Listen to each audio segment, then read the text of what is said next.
boy screamed, not out of fear, but because he saw her again. Lightning flashed across the glass walls of the Grayson estate, cutting through the darkness like a blade.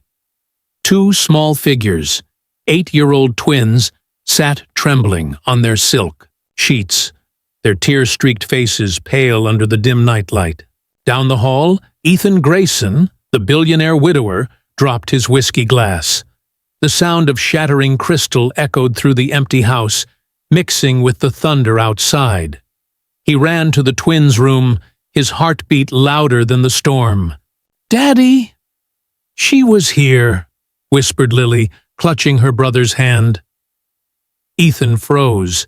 His late wife's perfume still lingered faintly in the air. For months, the children hadn't slept, haunted by whispers, footsteps, and shadows that called their names in the dark.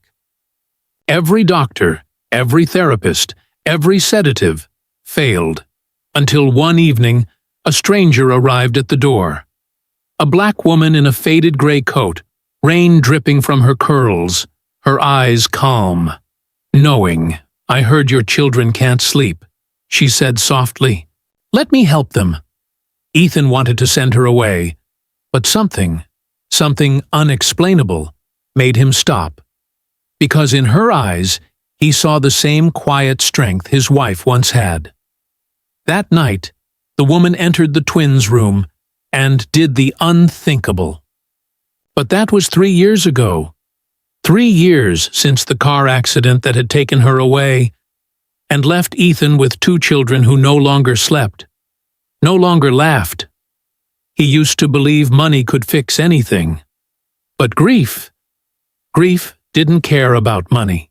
He had built empires, signed billion-dollar contracts, and stood before cameras pretending to be unbreakable, while every night he sat by his children's beds, helpless, as they cried out for a mother who would never return.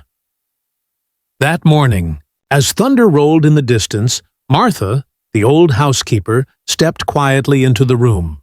"Sir," she said hesitantly, "the new nanny's here." Ethan barely looked up. "Send her away. I told you, we're done trying." "But, sir," Martha paused, "there's something about her. I can't explain it." Ethan sighed, rubbing his temples. "I've heard that before."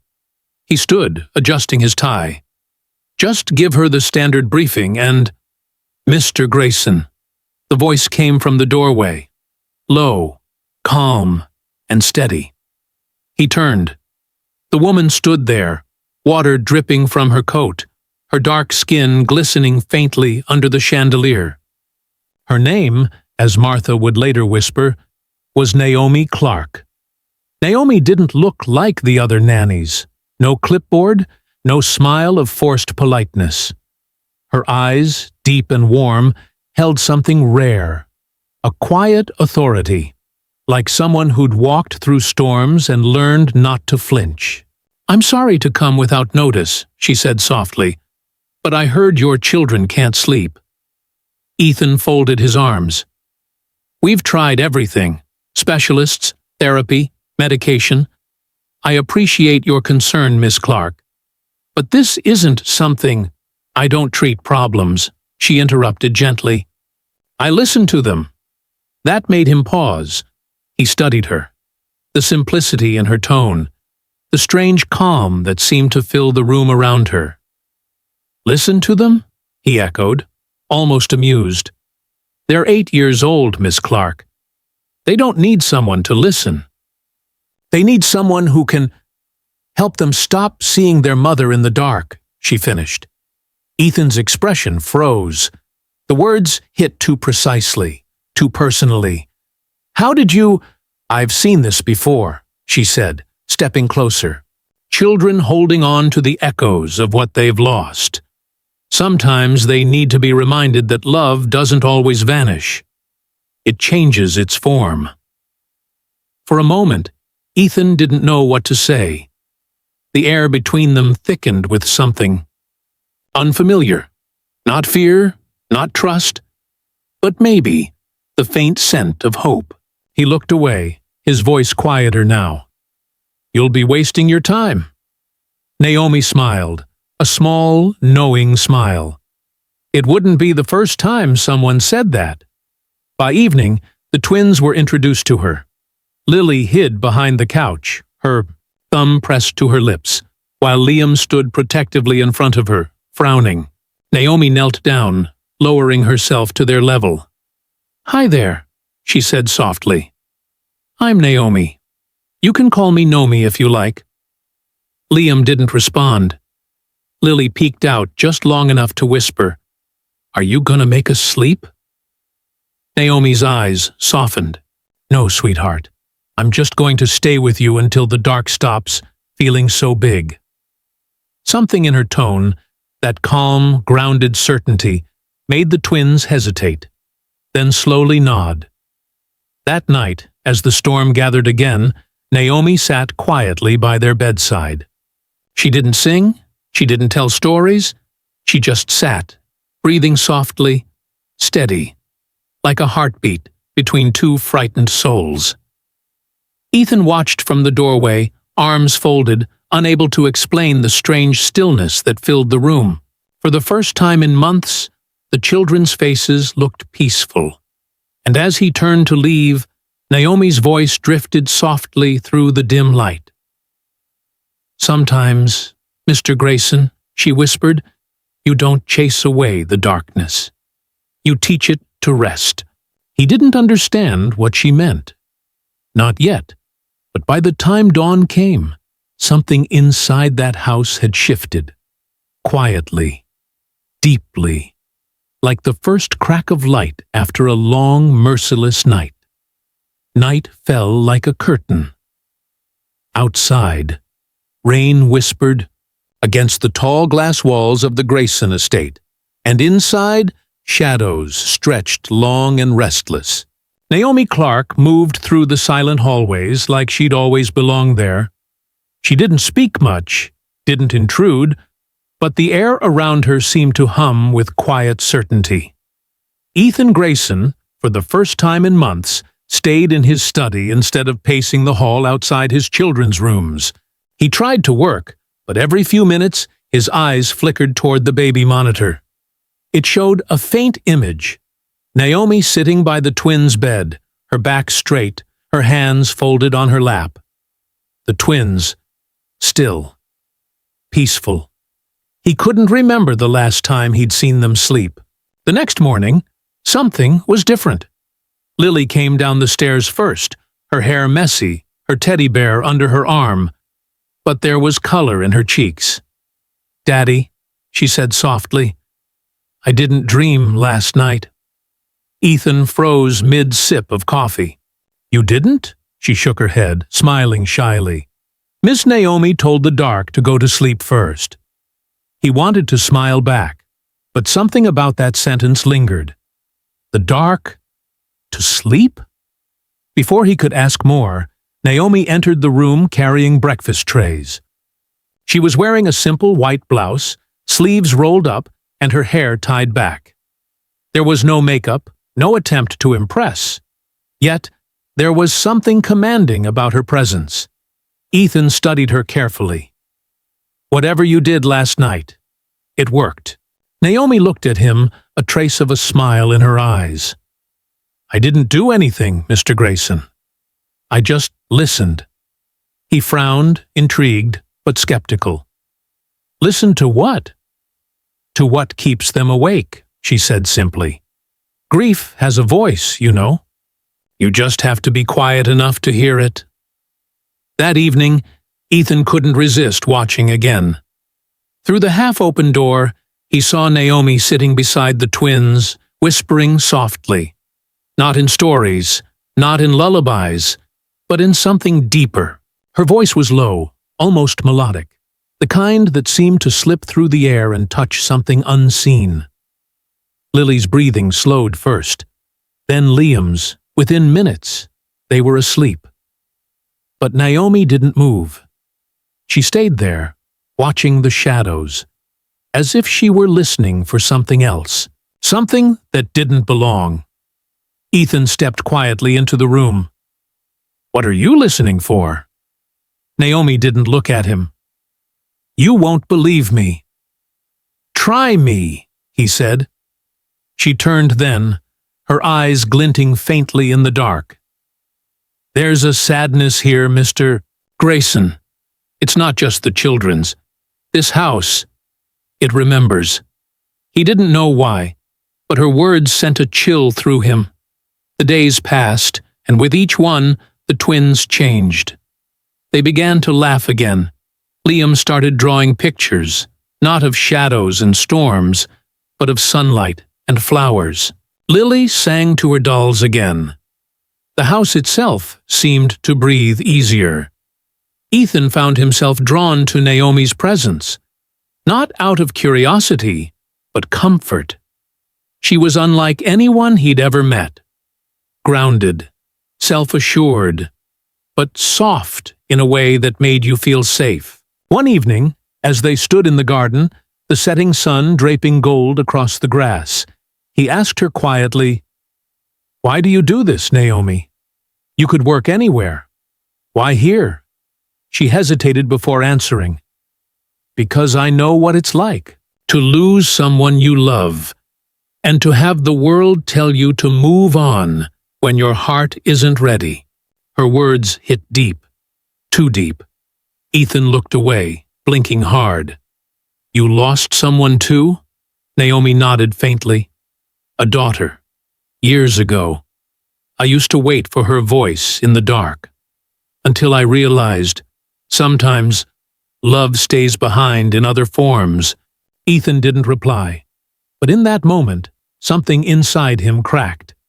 A wall he didn't even realize he'd built. That night, the storm returned. The sky turned black, thunder roaring like a warning. Ethan was working late when he heard it again, the sound that had haunted the halls for months. A faint whisper, soft, familiar, like Amelia's voice. He froze. "Ethan." The sound came from the hallway, the children's hallway. He rushed toward it, heart pounding. Naomi was already there, standing outside the twins' room, her hand on the door, her face pale but composed. "Do you hear that?" he whispered. She nodded slowly. "Yes, she's here." "She?" Naomi looked at him, not afraid, but firm. "Your wife. The children weren't imagining it." Ethan's stomach twisted. "That's impossible. She's gone. She's trying to say goodbye," Naomi said softly. "But she can't, because you haven't let her." Ethan stared at her, shaking his head. "You're saying this is my fault?" Naomi's eyes glistened with empathy. "Not fault. Grief doesn't blame, Mr. Grayson. It just waits until you're ready to let it go." Inside the room, the twins stirred. Lily murmured in her sleep, reaching into the air. "Mommy?" Ethan's chest tightened. He stepped forward, trembling. "What do I do?" Naomi took his hand. Firm, steady, warm. "Stay, don't run from it this time." The lights flickered. The temperature dropped. And then, that scent? Amelia's perfume. Ethan's breath caught as the curtains lifted with an invisible breeze. A faint figure seemed to shimmer in the dim light. Not solid, not terrifying, but tender, loving. Lily smiled in her sleep. Liam whispered, "Good night, Mommy." Ethan's knees buckled. He covered his mouth, tears breaking loose after years of silence. Naomi stood beside him, her hand never leaving his. When the air finally stilled, the whisper faded. Soft, peaceful, complete. The twins slept soundly. Naomi turned to Ethan, her voice low. "She's gone now. The house will be quiet tonight." He looked at her through tears. "How did you do that?" Naomi smiled faintly. "I didn't. You did. You finally let her rest." That night, Ethan didn't return to his study. He sat beside the twins' bed, watching them sleep, breathing evenly, dreaming softly, no shadows in sight. And for the first time since Amelia's death, Ethan closed his own eyes and slept. Outside, the storm subsided. The air cleared. And somewhere, far beyond the sound of the rain, the house exhaled, long and quiet, as if it too had been waiting for this moment. The mansion had never been quieter, the kind of quiet that felt earned, fragile, sacred. It had been 3 days since the night of the whisper, 3 nights since Ethan Grayson watched his wife's memory fade into peace. But peace, he was learning, was never permanent. On the 4th night, the twins slept early again. Naomi read them a story, not from a book, but from her heart, about a bird who couldn't fly because it was too afraid to leave the nest where its mother had died. By the end, both children were asleep, their fingers interlaced, the room calm. Naomi tucked the blanket around them and stepped quietly into the hallway. Ethan was waiting there, leaning against the wall. For the first time in years, there was something different in his face. A softness, a hint of life behind the exhaustion. "She's really gone, isn't she?" he said quietly. Naomi looked at him for a long moment before answering. "Yes, but not lost." He nodded slowly, eyes distant. "I keep expecting the silence to hurt, but it doesn't. It feels clean," she smiled faintly. "That's how healing sounds." They stood there for a while, listening to the soft rain outside, not storming this time, just falling gently, like a lullaby. Later, they found themselves in the kitchen, a bottle of wine between them, laughter trickling into the night. Naomi spoke about her past, about growing up in Louisiana, about the daughter she lost to a fever before her 5th birthday. Ethan listened, drawn in by the quiet steadiness in her voice. There was no bitterness, only truth. "You never talk about your wife," Naomi said gently. Ethan stared at his glass. "Because I don't know how. Amelia was light. She made everything easy. I spent years trying to make the world worthy of her. And when she died," he exhaled shakily, "it felt like God punished me for not loving her enough while she was here." Naomi reached across the table, her hand brushing his. "That's not punishment, Ethan. That's love refusing to die quietly." Their eyes met, and for a second, the world stilled. Not romantic yet, but something deeper. The fragile connection of 2 broken souls who recognized the same kind of silence in each other. The next morning, Naomi was gone. No note, no goodbye. Her room, empty. The sheets neatly folded, the drawers bare, her suitcase missing. Ethan searched the entire property, panic creeping up his spine. He called Martha, the housekeeper. She hadn't seen her leave. The security cameras, blank for 3 hours in the night, as if someone had turned them off. When he checked the twins' room, he froze. On Lily's bedside table lay a small locket. Gold, heart-shaped, old. Inside, a faded picture of Amelia, and beside her, Naomi. Ethan's world stopped. He stumbled back, his heartbeat slamming in his ears. "What the hell?" he whispered. He stared at the photo again. It was unmistakable. Amelia was younger, laughing, her arm around a woman who was clearly Naomi Clarke. He remembered the stories Amelia used to tell about her college roommate in Atlanta, the one who dropped out to raise a child, the one she used to send money to every Christmas. Naomi, he gripped the locket tighter. Why hadn't she said anything? That evening, when the twins asked, "Where's Miss Naomi?" Ethan lied. "She had to go away for a few days," he said, forcing a smile. But his mind was spiraling. Who was Naomi? Really? Why had she come here, uninvited, out of nowhere? And why did the night she left feel colder than any night before? He couldn't sleep. The rain returned, harder this time. Wind howling through the trees. Ethan sat alone in the study, staring at the locket, memories clashing like broken glass. He opened a drawer, and pulled out an old photo album. There, a picture from Amelia's 30th birthday. A crowd of people around her, and in the back, half hidden, almost unnoticeable, Naomi. She'd been there before. He flipped through the pages, heart racing. More photos, more fragments, Naomi appearing again and again, always in the background, always watching. Then the whisper returned. Not from the children's room this time, from the hallway. Faint, breathy, familiar. Ethan. He froze, every muscle tightening. He turned slowly toward the voice. And there she was. Naomi, standing in the dim light of the corridor, soaked in rain, her eyes dark and glistening. "Naomi?" he breathed. "Where did you... how—" She stepped closer, her expression unreadable. I had to make sure she was really gone. "Who?" "Amelia," he blinked. "You knew her. Why didn't you tell me?" Naomi exhaled slowly, pain flickering across her face. "Because you wouldn't have believed why I came." "Then tell me now." For a long moment, she said nothing. The air trembled between them. Finally, she whispered, "I wasn't here just for your children, Ethan. I was here for her." He frowned.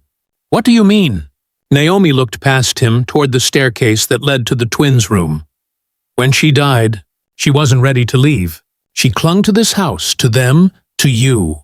I felt it the moment I saw the estate. The grief, the energy. It called to me." Ethan's heart pounded. "Called to you? Naomi, what are you saying?" She met his gaze. "Amelia found me." He took a step back. That's insane." Naomi's voice didn't waver. "She found me through what we once shared. Friendship, love, pain. I felt her in dreams for months. I ignored it at first.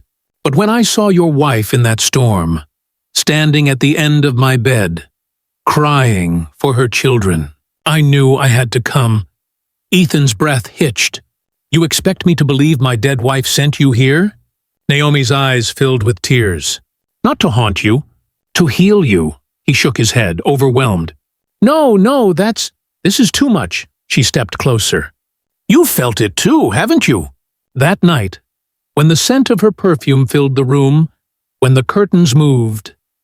That wasn't me. That was her, trying to let go. But she couldn't until you did. Ethan turned away, voice trembling. "Why are you telling me this now?" "Because she's still not free." He spun back to face her. "What?" Naomi's voice broke. "You think she left, but she didn't. She's trapped, because you're still holding her here with your guilt. And if you don't let go tonight, she never will." Thunder boomed outside. The lights flickered again, and then the twins screamed. Ethan bolted up the stairs, Naomi close behind. Inside the room, the children were sitting up, eyes wide, pointing to the window. "She's there," Lily cried. Ethan turned, and his blood ran cold. Through the glass, a faint figure shimmered in the rain. Amelia, her face pale, her eyes sorrowful. Ethan fell to his knees. "Amelia, my God!" Naomi stood beside him, whispering, "She's waiting for you, Ethan. You have to tell her it's okay." He shook his head violently. I can't say goodbye again." "You already did," Naomi said, her voice breaking. "You just never meant it." The twins clung to each other, trembling. Naomi knelt beside them, her voice calm, steady. "She's not here to hurt you. She just wants to know she can rest." Ethan forced himself to stand. His chest was tight, his throat burning. He walked to the window, his breath fogging the glass. "Amelia," he whispered, tears streaming down his face. "I'm sorry. For not being enough. For not saving you. For—" The glass trembled beneath his hand. Naomi's voice rose softly behind him. "Tell her what she needs to hear." Ethan pressed his palm to the cold glass. "It's okay, Amelia. You can go. I'll take care of them. I'll tell them every day how much you loved them. You can rest now." The wind eased. The figure at the window smiled, faint, peaceful, and faded into the rain. Silence. Not haunting this time, but healing. Lily sobbed into her brother's shoulder. Naomi stood, her eyes closed, whispering something that sounded like a prayer. Ethan turned, trembling, exhausted, but lighter than he had been in years. He looked at Naomi. "She's gone." Naomi nodded, tears glistening. "Yes, finally." He stepped toward her, his voice shaking. How did you know what to do?" Naomi smiled softly. "Because I once needed someone to do the same for me." The rain stopped before dawn. Ethan sat on the porch steps, the twins asleep inside, the air still damp with memory. Naomi joined him, a blanket around her shoulders. For a long while, neither spoke. Then Ethan whispered, "If she really sent you, then maybe she knew I couldn't do this alone." Naomi turned to him. "You were never alone, Ethan. You just forgot how to listen." Their eyes met, the silence between them no longer empty, but full of something sacred, like peace finally earned. And as the first light of morning touched the horizon, Ethan realized that maybe, just maybe, love didn't end with death. Sometimes it simply found a new voice, in someone who arrived at the door and did the unthinkable. Morning broke gently over the Grayson estate, a soft light spilling across the dew-soaked gardens, touching the glass walls like a quiet benediction. For the first time in 3 years, the house was alive in a way Ethan couldn't explain. It wasn't loud or busy or filled with laughter. It was simply at peace. Inside, the twins were still asleep. Their small breaths rose and fell in perfect rhythm, their faces untroubled, their dreams, finally, kind. Ethan stood in the doorway for a long time, just watching them. Every rise of their chest felt like a promise he'd once thought impossible. He smiled. A small, trembling smile that came from somewhere deep, somewhere long locked away. He turned to find Naomi standing behind him, her arms folded loosely, her expression unreadable. "They're safe now," she said softly. He nodded. "And free." She looked at him for a moment, then said, almost in a whisper, "So are you." Later that morning, they sat in the garden. The storm had washed everything clean.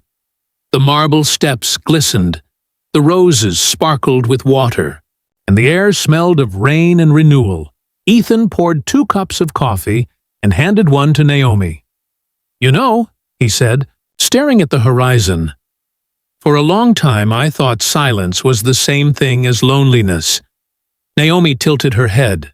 "And now?" He smiled faintly. "Now I think silence is just peace, waiting for someone to notice it." Naomi chuckled softly. "That sounds like something Amelia would have said." Ethan turned toward her. "You really knew her, didn't you? I mean, truly knew her." Naomi nodded. "We met when we were barely 20. She had this way of making you believe in things you'd given up on. She told me once that if she ever left this world before she was ready, she'd find a way to keep loving from the other side." Ethan swallowed, his voice low. "She did," Naomi smiled, but her eyes glistened. "She always kept her word." They sat in silence for a while, the wind moving gently through the trees. By noon, the twins came running through the garden, barefoot, chasing a butterfly that danced in the sunlight. Lily laughed, a bright, pure sound that seemed to echo all the way through the house. Liam followed close behind, his arms stretched wide like wings. Naomi watched them, her face softening with every sound of joy. "You've given them their childhood back," Ethan said quietly. She shook her head. "No, you did. You just needed to remember how to hold them without holding on to your pain." He looked at her then, really looked, at the woman who had walked into his life out of nowhere, carrying more peace than logic, could explain. "I don't know how to thank you," he said. Naomi smiled gently. "You don't need to. Just promise me you'll live. That's all any soul ever wants for the people it leaves behind." Ethan hesitated, emotion catching in his throat. "Will you stay? The kids, they love you. He stopped himself, realizing the weight in his voice. "We could use you here." Naomi looked down at her hands. "Ethan, my work here is done." The words landed heavy between them. He frowned.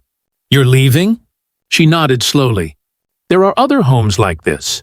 Other hearts still caught between grief and guilt. I go where I'm needed." He stared at her, fighting the ache rising in his chest. "Will I ever see you again?" Naomi smiled, the same calm, knowing smile she wore the first night she arrived. "You'll know when I'm near. Peace always leaves a trace." That evening, Naomi packed quietly. The twins helped, Lily tucking her teddy bear into Naomi's bag for the next kids who can't sleep, and Liam drawing her a picture of their family with a sun above it, and the words, "You fixed the dark." Naomi kissed their foreheads, whispering something only they could hear. Lily smiled through her tears. Liam nodded solemnly, as if he understood. Ethan stood at the door, watching, his throat tight. When Naomi turned to him, he wanted to say something that could capture gratitude, grief, and awe all at once. But words failed him. She reached out, took his hand, and said softly, "Don't look for miracles, Ethan. Be one. For them. For yourself." And with that, she stepped out into the fading light. He watched her walk down the long gravel driveway, her figure small against the orange glow of the setting sun.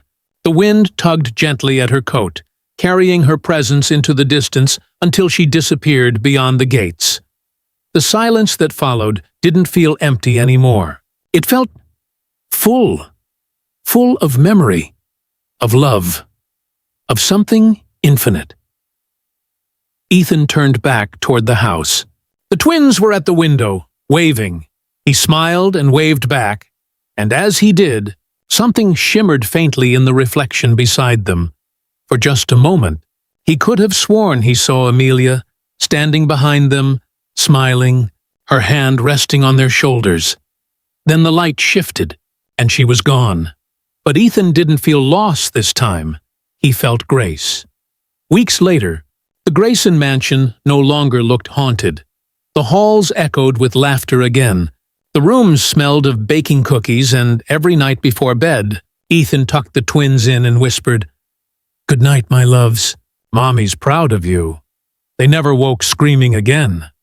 Sometimes Lily said she dreamed of Naomi standing in the garden, talking softly to the wind. Ethan never told her it was impossible, because somehow it didn't feel impossible anymore. Every night, before turning off the lights, he looked at the photograph on his nightstand. Amelia smiling, her arm around Naomi. Two women, one gone, one sent, who had both, in their own way, saved his family. He would whisper, "Thank you," and swear the air answered back, soft, calm, and certain. The Grayson estate was finally still, not because it was empty, but because every corner now hummed with quiet love. And somewhere, far beyond the storm, two souls, one of light, one of earth, watched in peace, knowing they had done the unthinkable and taught a grieving man and his children how to sleep again. If this story moved you, don't just let it fade.